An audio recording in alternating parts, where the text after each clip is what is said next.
Hello there, welcome to HFY Quantum Pro. Here, helping one another makes the universe smarter. So, what we are waiting for? Let's begin our story. The list of approved ships scrolled across the cockpit screen in bright green letters. Really read every single name, the way she did every cycle, even though she already knew the answer. The drifting Wren was not on the list. It had never been on the list. She leaned back in the pilot's seat and let out a wet, rasping breath through her damaged vocal sac. The sound was ugly. She knew it was ugly. Her entire species had told her so since the day she was born. A Dravani who could not sing was a Dravani who should not exist. So she had stopped existing for them, and she had come here to the outer fringe where the galaxy dumped everything it did not want. Below her, in the cargo hold, the rest of the crew went about their business. Finn was crouched beside a water recycler, his two remaining arms buried deep inside the machine. He had once had four arms, like every Garathi was supposed to. The industrial accident had taken the other two. His hive colony had taken his name. An incomplete Garathi was not a Garathi at all. They had put him on a transport with no destination and told him not to come back. Old Broer sat on a cargo crate nearby, watching Finn work. The big Tulgan wanted to help. Really could see it in the way his thick fingers twitched. But his joints had locked up again this morning. He could barely stand. The mining guild that had owned him for 40 years had simply left him at a refueling depot when his body started failing. No paperwork, no explanation, just an old laborer sitting on a bench, waiting for someone who was never coming back that in the far corner, Scylla was drawing. The little Mavari girl sat with her legs tucked beneath her, her large ears turning slowly as she listened to the sounds of the ship. Nobody knew where she had come from. Really had found her hiding behind a fuel pump at a station 6 months ago. No parents. No identification chip. No voice. She had not spoken a single word since they brought her aboard. She just watched and listened and drew pictures in her tattered notebook. Navi sat at the communications console, her fingers moving slowly across the controls. The Pelcori woman's skin should have been glowing with soft bioluminescence. Instead, it flickered like a dying lamp. Her illness was eating her light from the inside. And in Pelcori culture, losing your glow meant you were already gone. Her family had held a funeral for her while she was still breathing .5 broken creatures on a ship that was barely holding together. That was the crew of the Drifting Wren. Not a real crew, just a collection of things the galaxy had thrown away. The distress signal came in just after the second meal cycle.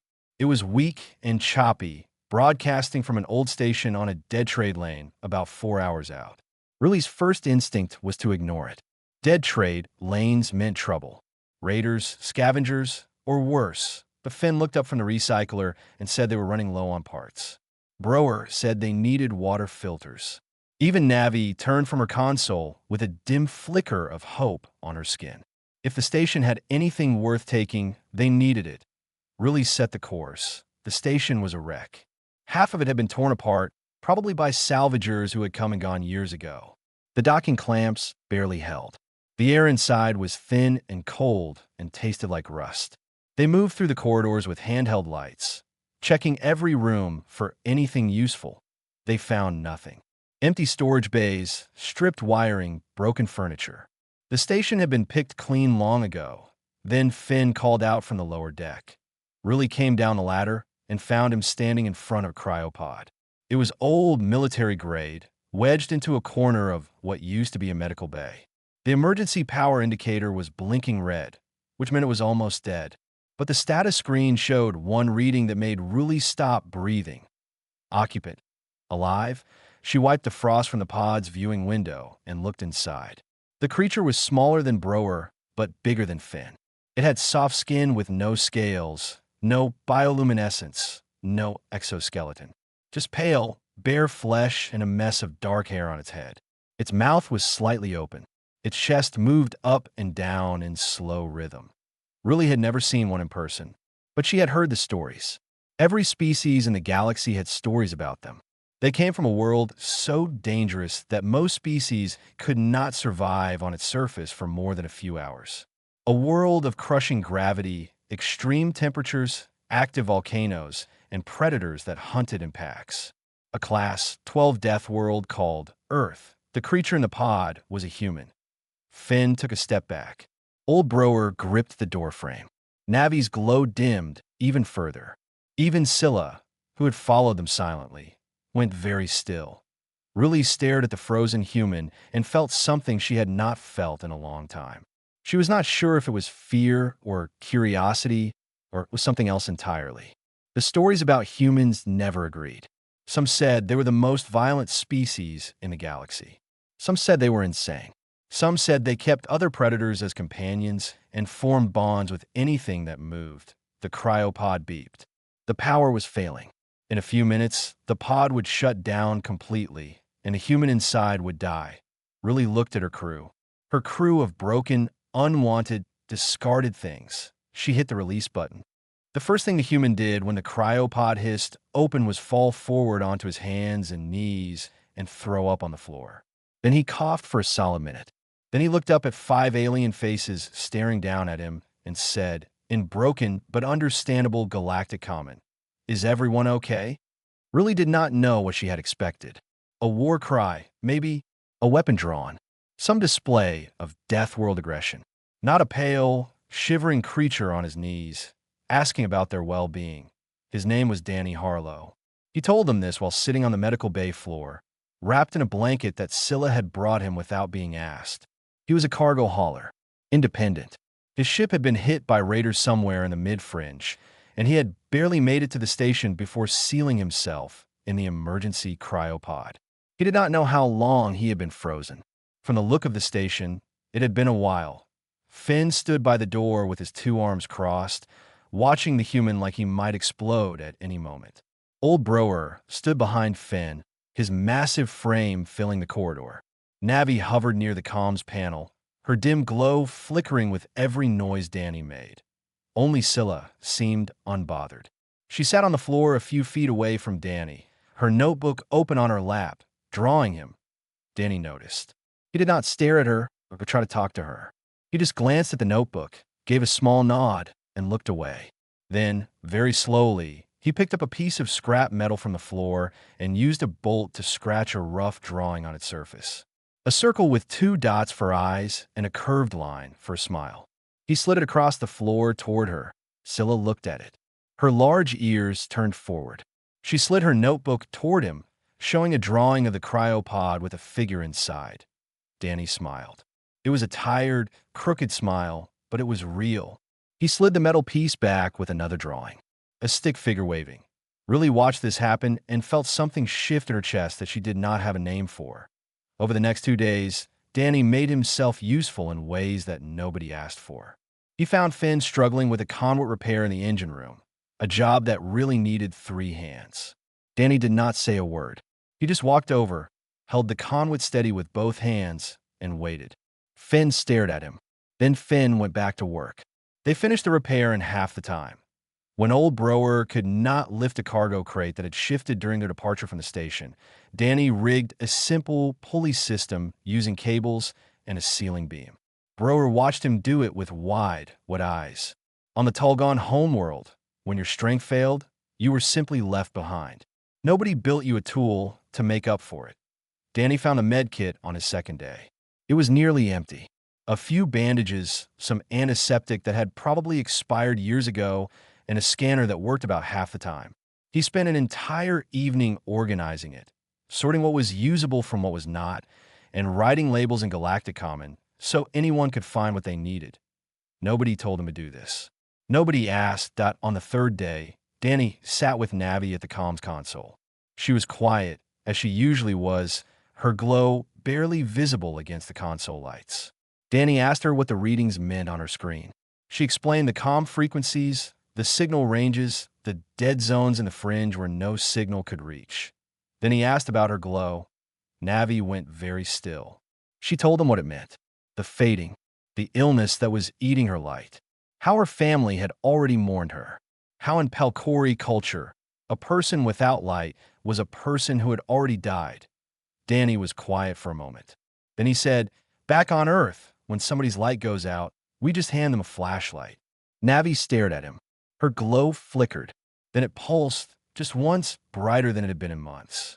She made a sound that Ruli had never heard from her before. She was laughing. Ruli found Danny later that evening, sitting alone in the cargo bay, staring at the wall. She sat down across from him and studied his face. He looked tired, not just physically. There was something deeper in his eyes, something heavy. She asked him what had brought him to the fringe in the first place. Cargo haulers usually stuck to the main trade lanes where the money was. Danny was quiet for a long time. Then he said he used to be a paramedic on Earth, someone who helped people who were hurt. He did it for 12 years. Then one day he could not do it anymore. Too many people he could not save. Too many faces. He had left Earth because he needed to stop seeing those faces. Ruli asked him if it had worked. Danny looked at her and almost smiled. He said no. He said he still saw them every time he closed his eyes. But being here on this ship with this crew, the faces were a little quieter. Ruli did not know what to say to that. So she said nothing. She just sat with him in the cargo bay until the lights dimmed for the night cycle. Later, when Ruli passed by the sleeping quarters, old Broer was still awake. He looked at her with his deep, calm eyes and said something that stayed with her long after she climbed into her own bunk. He is strange, Ruli, not because he is dangerous, because he acts like we matter. The Reth Combined Patrol ship appeared on their sensors like a bad dream. It came out of the dark between two dead moons, sleek and fast, and painted in the black and gold colors that every creature in the fringe knew to fear. The Combine owned this sector. Not legally, not officially, but in every way that mattered out here where no Union patrol ever came. Ruli's hands tightened on the controls. She had dealt with the Combine before. They always wanted something. Cargo. Fuel. Sometimes they wanted the crew. The docking order came through on the comms. It was not a request. Ruli brought the Wren to a stop and opened the airlock. The officer who came aboard was a shell-dry, tall and thin with gray skin and 4 narrow eyes that never seemed to blink. He carried a data tablet and a sidearm, and he moved through the ship like he owned it. Behind him stood 2 armed guards who said nothing and touched everything. The officer began with Finn. He looked at the Garathi's 2 remaining arms, tapped something into his tablet, and said, "Damaged goods. No registration. Classify as unregistered labor, low grade." Finn's jaw tightened, but he said nothing. The officer moved to old Broer. He looked the massive Tulgon up and down, noted his stiff joints and slow movements, and said, "Past useful life. Classify as salvage labor, minimum function." Broer lowered his head. Navi was next. The officer barely looked at her. Defective. Fading. No cultural value. Classify as unregistered, disposable. Navi's glow went completely dark. Then the officer saw Scylla. The little Mavari was pressed against the wall behind Ruli, her large ears flat against her head, her notebook clutched to her chest. The officer checked his tablet and said, "Unclaimed minor. No identification chip.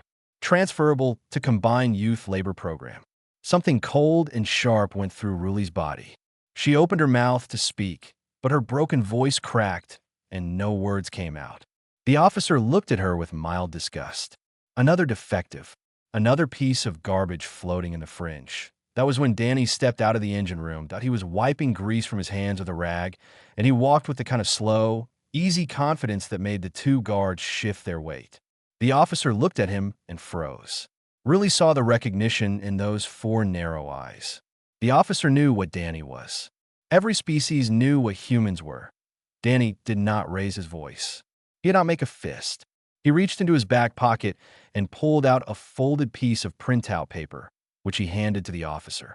"These people are contracted crew members of the Drifting Wren, operating under Earth Merchant Marine Regulations, Section 14, Paragraph 7. Foreign nationals employed aboard an Earth-registered vessel are protected under the Sol Accord, which the Galactic Union ratified 11 years ago. You can verify that with any Union database." The officer took the paper and read it. His 4 eyes moved quickly across the text. Then he looked up at Danny. "This vessel is not Earth-registered." Danny smiled. It was not a warm smile.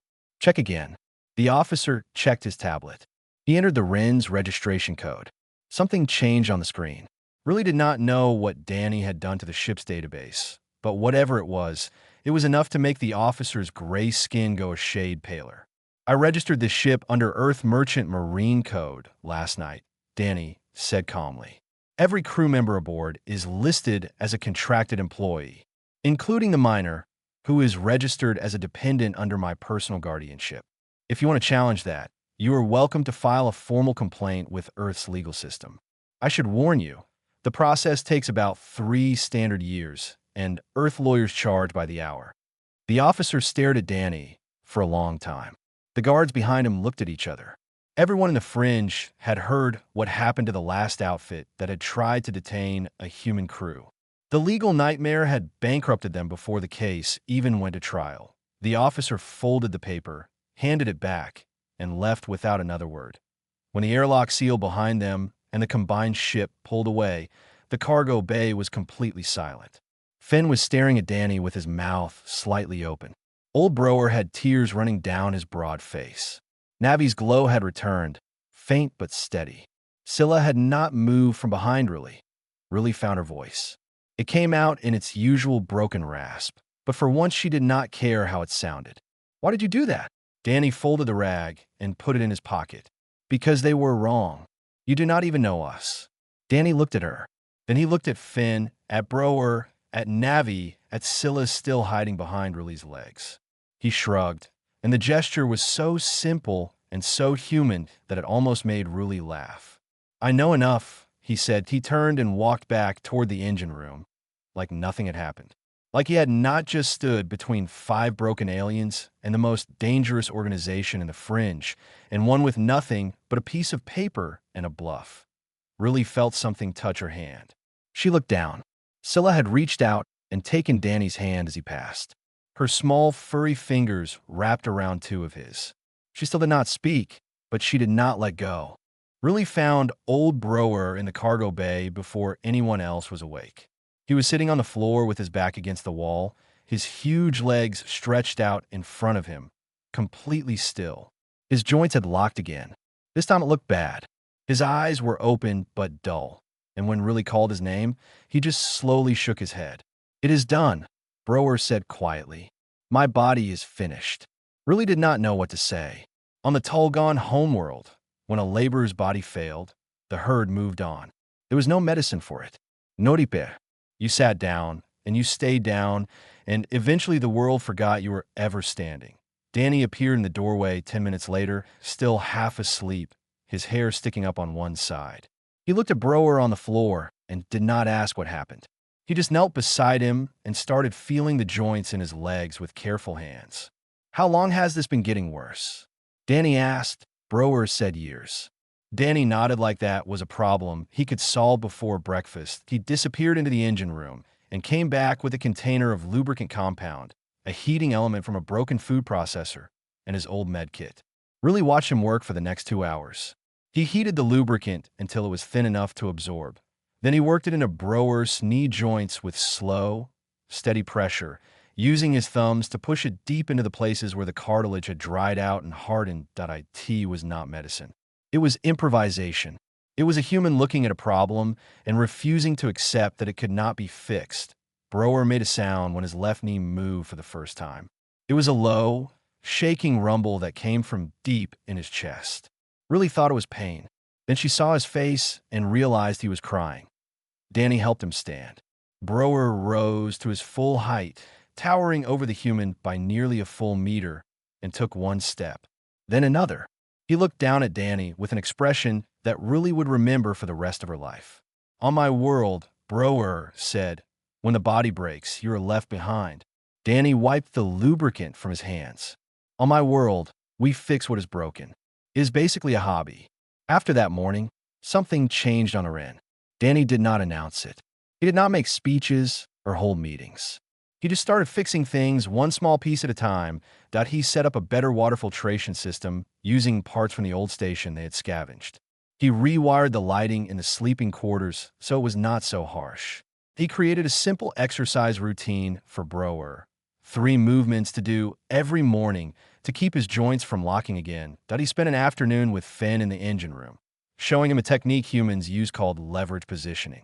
how to brace your body against a surface so that 2 arms could do the work of 4. Finn listened in silence, tried it once, and then completed a repair he had given up on weeks ago. He stood there staring at his own 2 hands like he had never seen them before. Danny sat with Navi every evening.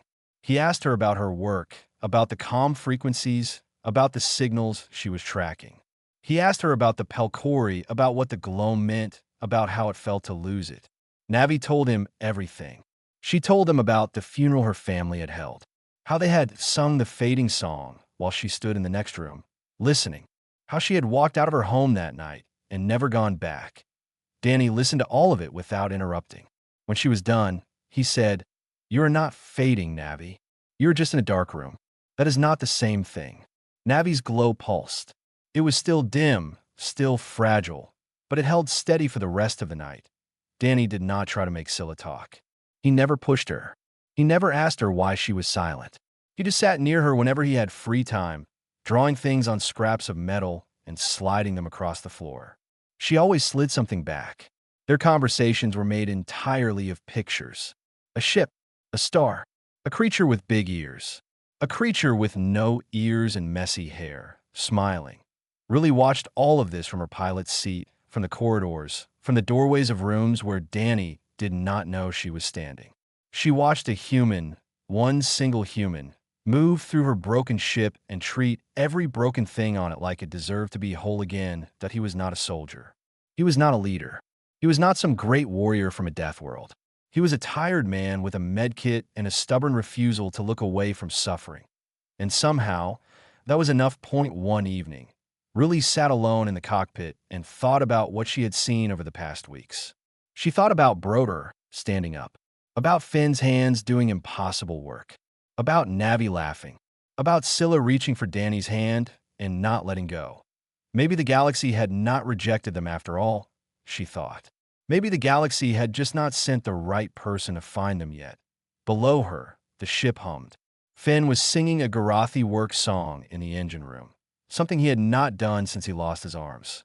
The sound was rough and tuneless and beautiful. Riley closed her eyes and let herself listen. The distress call cut through the static like a scream.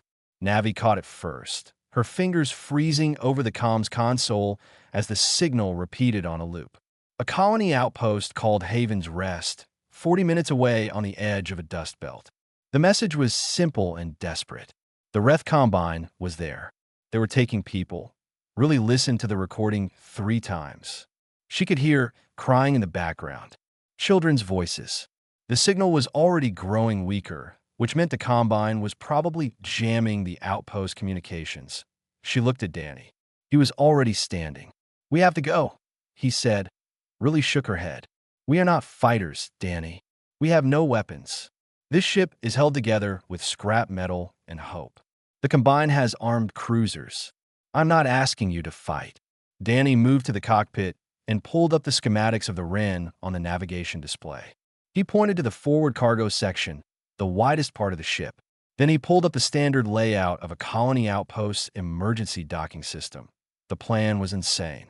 The plan was so deeply, stupidly human that Riley almost laughed. The Wren was a freighter. Wide, heavy, and built to dock with cargo ports. Haven's Rest had an emergency cargo dock designed to seal shut around any ship that connected to it. If they flew the Wren straight into that dock and locked it down, the ship's bulk would physically block the Combine's boarding craft from entering. The dock was only big enough for one vessel. If the Wren was in it, nothing else could get through. And then what? Riley asked. Danny pointed to the comms array. Earth's emergency frequency. Treaty law says any Union patrol within range has to respond to a human distress signal. The Combine knows this. The second they hear that signal, they will have to decide if taking a few colonists is worth starting an incident with Earth. You are betting everything on a signal. I am betting everything on the fact that bullies do not like witnesses. The cargo bay went silent. Everyone was looking at Riley. She was the captain. This was her call. Old Broer was the first to speak. He stood up from his crate, his joints holding firm for the first time in weeks, and said, "I will help." Finn uncrossed his arms. "Tell me what to prep." Navi turned back to her console and began charging the comms array. Her glow brightened, just slightly, but enough for everyone to notice. Scylla climbed into the co-pilot's seat next to Ruli and strapped herself in. She did not say a word. She did not need to. Ruli fired the engines. They hit the dust belt at full speed. The Wren shook and groaned and rattled like it was falling apart, because it mostly was. Through the cockpit window, Ruli could see Haven's Rest growing larger against the dark. The outpost was small, a cluster of pressurized domes connected by walkways. 2 combine ships were docked on the main port side. Their boarding ramps extended. Danny stood behind Ruli's seat and guided her in. The emergency cargo dock was on the far side of the outpost, away from the combined ships. Ruli brought the Wren around in a wide arc, dodging a piece of debris that nearly took out the left engine, and lined up with the dock. The docking clamps engaged with a sound like thunder. The Wren slammed into the port and locked down hard. The entire ship shuddered. Somewhere below, Finn cursed as a panel fell on his head. But the seal held. The dock was blocked. Nothing else was getting through. "Navy now," Danny shouted. Navy hit the broadcast. Danny's voice went out on every frequency: Earth Emergency Band, Galactic Union Standard, and every open channel in range. He identified himself, gave his Earth Merchant Marine number, declared the outpost under human protection, and requested immediate Union response. The combined ships went quiet. Ruli watched them on the sensors. For a long, terrible minute, nothing happened. Then the first ship powered up its weapons. "They are targeting us," Ruli said. Danny did not flinch. "Hold position." The weapons locked onto the Wren. Ruli could hear the targeting alarm screaming in the cockpit. Scylla pressed closer to her side. Broer braced himself against the wall. Finn gripped a support beam with both hands. The second combined ship broke formation. It pulled away from the outpost and turned toward open space. Then, slowly, the first ship followed. The targeting lock disengaged. The weapons powered down. They were leaving done on the sensors. A new signature appeared at the edge of the dust belt. A Union patrol vessel, responding to the distress signal. It had been close enough to hear, close enough to come. Danny let out a breath that he had probably been holding since they left the Wren's original position. He sat down on the cockpit floor and put his head in his hands. His fingers were shaking. Ruli looked at him. This was the great Death Worlder. This was the terrifying human. A man sitting on the floor of a broken ship, trembling because he had been just as scared as the rest of them. He had done it anyway. The colonists at Haven's Rest came out of their shelters slowly, blinking, confused. They stared at the Wren jammed into their cargo dock like a cork in a bottle. They stared at the misfit crew that stumbled out of the airlock, bruised and exhausted. Point one of them, an elderly Dravani woman, approached Ruli and asked who they were. Ruli looked back at her crew. At Finn, bleeding from a cut on his head. At Broer, standing tall. At Navi, glowing. At Scylla, holding Danny's hand. At Danny, still shaking, still standing. "We are the crew of the drifting Wren," Ruli said, and her broken voice did not crack once. 3 months passed, and the drifting Wren was almost unrecognizable. The colonists at Haven's Rest had refused to let the crew leave without repairing every damaged system on the ship. New hull plating covered the worst of the old scars. The engines ran smooth for the first time since Ruli had bought the ship from a scrapyard 6 years ago. Someone had even painted the name on the side in fresh white letters. The drifting Wren. It looked like a real ship now. It looked like it belonged somewhere. But the biggest changes were not in the ship. They were in the crew. Finn had built himself a third arm. He had done it in the engine room over the course of 3 weeks, using salvage parts, wiring, and a servo motor from an old loading crane. Danny had shown him the basic design principles, something humans called prosthetics, and Finn had taken the idea and made it his own. The arm was crude and ugly, and it whirred when it moved, but it worked. For the first time since the accident, Finn could hold 3 tools at once.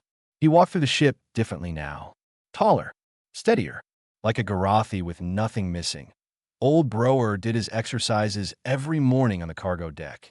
3 movements every day without fail. His joints still ached. They probably always would, but they moved. He could lift, carry, climb. He could do the work that gave his life meaning, Not because a guild told him to, but because he chose to. Some mornings, Danny joined him. The human could not keep up with the Tulgan's strength, not even close, but he showed up anyway. Broer liked that about him. Navi's glow had not gone back to what it was before the illness. The doctors at Haven's Rest had confirmed that it never would. The damage was permanent, but something had changed in the way Navi carried it. She no longer dimmed when people looked at her. She no longer flinched when someone mentioned light. Her glow was softer now, quieter, but it was steady. She had stopped believing she was disappearing. That turned out to be the only cure she needed, and Scylla was talking that IT had started small. One word at a time. Yes. No. Hungry. Always to Danny first, because Danny had never once asked her to speak. He had just been there, drawing pictures, sliding them across the floor, sitting in silence when silence was what she needed. The first time she said his name, Danny had to leave the room. Ruli found him in the corridor afterward, wiping his eyes with the back of his hand, pretending he had gotten dust in them. Ruli herself had changed too, though she would have been the last to admit it. She had registered the Wren as a legitimate rescue and salvage vessel under a joint Earth Union charter. Danny had helped with the paperwork. She had a license now, an actual license displayed on the cockpit wall where the blank space used to be. Captain Ruli of the Drifting Wren. It still sounded strange when she said it out loud, but it no longer sounded impossible. The offer from the Galactic Union arrived on a Tuesday. IT came through the official channels, stamped and certified, addressed to the captain of the Drifting Wren. The Union was offering them a formal contract. Patrol the outer fringe. Respond to distress calls. Assist unregistered and abandoned beings. Provide aid where no one else would go. IT was the job nobody wanted. The fringe was dangerous, underfunded, and forgotten.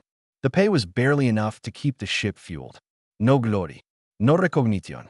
Just endless dark space and the creatures who had been lost in it. Danny read the offer twice and then passed it around the crew. He leaned against the cockpit wall and crossed his arms and waited.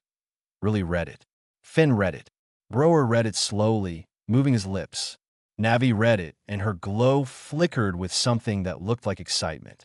Scylla did not read it because she was drawing, but she looked up when the room went quiet.